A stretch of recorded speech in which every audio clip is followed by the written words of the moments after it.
Chcela by som sa poďakovať všetkým tým, ktorí podpísali petíciu na podporu nášho zborového brata farára Miroslava Hožďaru mladšieho. Náš zbor v Vrbovce má asi iba 2000 duší, ale podpisov sa nazbieralo vyše 7000 z rôznych kútov Slovenska, ale aj zo zahraničia.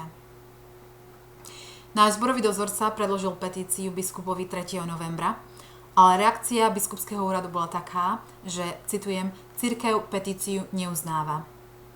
Brat dozorca preto reagoval so slovami: ale my nežijeme len v cirkvi, ale aj v Slovenskej republike. Ja len dodám, že Slovenská republika je občiansky, právny a demokratický štát. A v demokratickom štáte sa hlas občanov berie do úvahy. Z praktického hľadiska občania demokratického štátu volia zástupcov, ktorí v ich neprítomnosti majú rozhodovať a v ich neprítomnosti majú občanov reprezentovať. Avšak, keď je treba, a občania si to vyžadujú, občania chcú rozhodnúť sami, toto právo im na základe ústavy nesmie byť odňaté. Predseda petičného výboru v našom prípade mal dostať odpoveď do 30 dní. Dnes je 4. januára, teda vyše mesiac potom, ako petícia bola predložená, ale odpoveď nám vôbec nedošla. Takisto brat biskup obvinil brata farára, že petíciou poboruje ľudí už aj v zahraničí.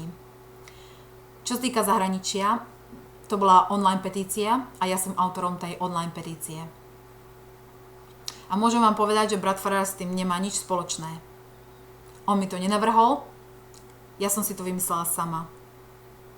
Pretože som cítila, že sa treba postaviť za čestného človeka. My ľudia, ktorí žijeme v zahraničí a podpísali sme tú petíciu, nie sme pobúrení bratom Hožďarom. Aby bolo jasné, my sme pobúrení a pohoršení správaním sa biskupa, biskupského úradu a zboru biskupov. Som sklamaná, že najvyšší cirkevní predstavitelia na Slovensku ešte nevedia, ako vystupovať a správať sa na verejnosti. Správajú sa neprofesionálne a nekresťansky. A je mi to ľúto. A viem, že teraz utrožím kritiku, pretože majú zlobu a nenávisť v srdci. Ale ja poznám brata Hožďaru ako dobrého a čestného človeka a úprimného kresťana bez faloše a pretvárky. A preto ho mojou petíciou budem i naďalej podporovať.